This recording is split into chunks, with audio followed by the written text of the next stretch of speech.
Intanto buonasera a tutti, ringrazio Elan per averci ospitato, per noi un grande onore, siamo molto felici.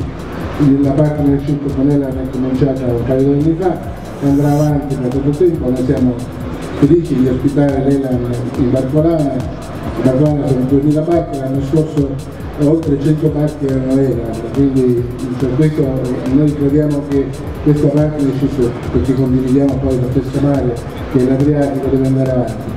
E per questo ringraziamo anche la Elan Italia che propone questa operazione.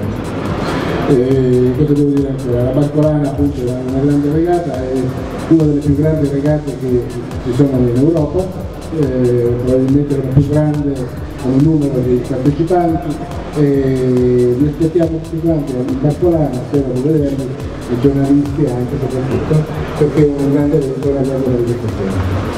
Merci. Findet eben die Barcolana 45 wieder in Trieste.